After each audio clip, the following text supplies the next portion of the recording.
Hey there, guys. Again, this is Steve Thompson coming back to you about company drivers that want to become owner operators. And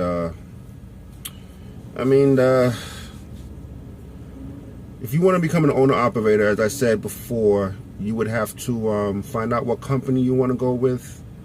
You know, I would pick 3 to 4 companies, and I would ask each one of them questions, the same questions. And whichever one gives you the best answers to those questions, I usually mark their initials, like right underneath the question, so I know which company said what to what question. You know, that way I know if it was an answer that I liked or the answer I didn't like. As I said, I wanted a company that basically allowed me to pick my own freight, and that's important to me if you're going to make payments on a truck. You know, I don't want nobody else controlling my destiny or my fate, or however you want to look at it. So I went with, you know, I work with Schneider, and I went with Schneider, and so far everything is working out pretty good for me.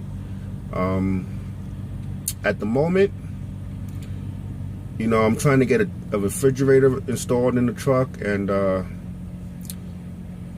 the options that I had available to me are a little expensive, so I'm trying to go another route.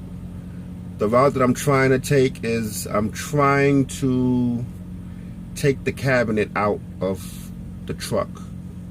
The cabinet will come in handy if you had a team driver, but I don't have a team driver. It's just me, myself. I mean, my wife comes out with me from time to time, but she doesn't need all that cabinet space.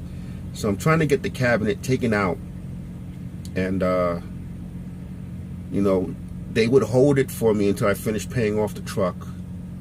In that situation, I could either try to sell it back to them, where they can buy the cabinet off of me, or I could try to sell it on my own, you know, on eBay or something like that, and make my money back from that. But it's important to have a refrigerator out here, and you need the room for it. And a lot of these companies, the way they make the cabinets, they make the cabinets for their refrigerator, so you have to go through the company itself. And, you know, their refrigerators was like $1,200. You know, it was like $900 to buy it, and then you got to get it installed. You know, it's like ridiculous prices. That's a refrigerator you would buy for your house, not for a truck. That's only like, you know, 2 feet high and 1 foot wide. I mean, it's not going to hold a lot, and it's not worth the money you're going to spend into it. So I would rather go to Walmart or, you know, Home Depot, get one of those refrigerators, just get some maintenance on it. I mean, the total cost is like $150, you know, and you can always buy a warranty on it, where if it breaks, you can bring it back and get a brand new one. So it's just cheaper to go that way, and, you know, that's what I'm trying to do. I'm also looking into purchasing or putting Wi-Fi on the truck.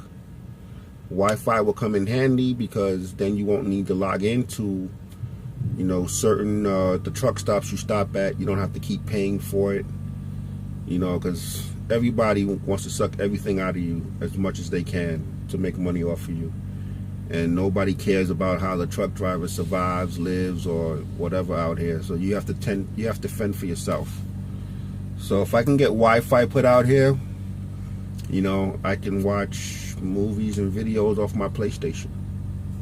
You know, it just comes in handy. I don't have to worry about competing with 100 other drivers on a broadband that isn't built to serve 100 people at one time.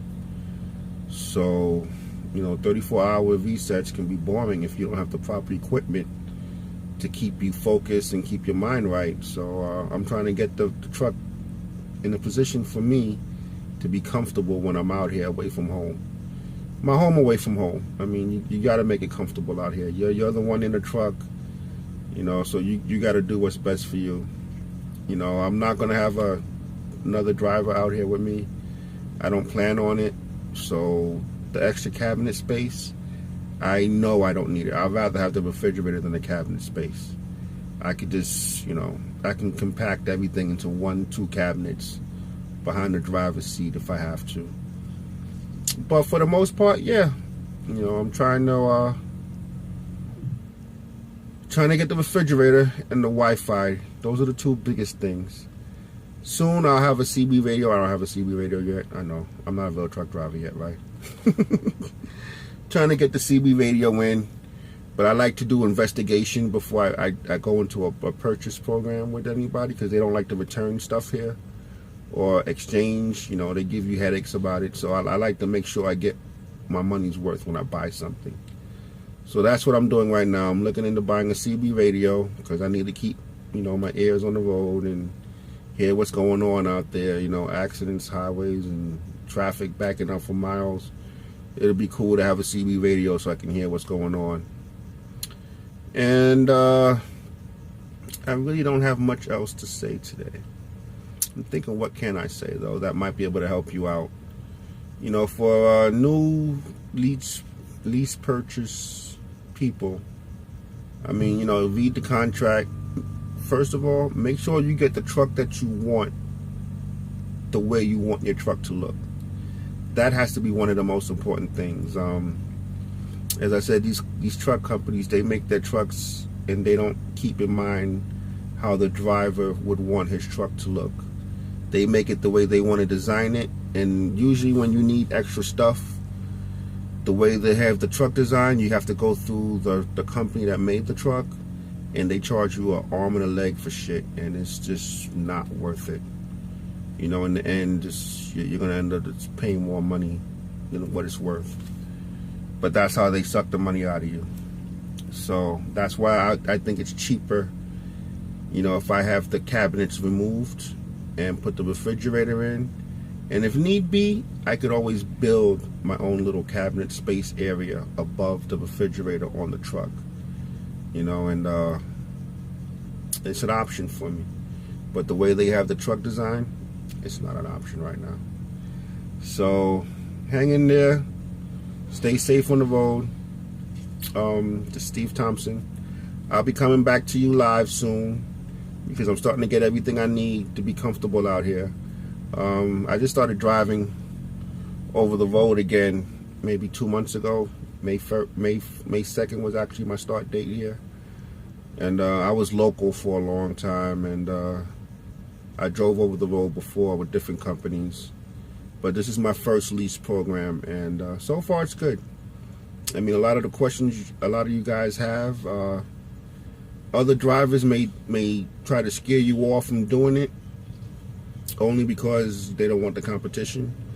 A lot of other drivers might be irresponsible and couldn't handle the burden of having your own truck. I mean, it comes with you know, you gotta be prepared for the good and the bad days. There's gonna be bad days. So again, but so far I like it. You know, it's helping me maintain, it's helping me pay, you know, my bills off, it's helping me get my house that we're trying to get next year. And I have no real complaints. But feel free to keep tuning in to me. I will be back shortly. Thank you for your attention. I'll talk to you later.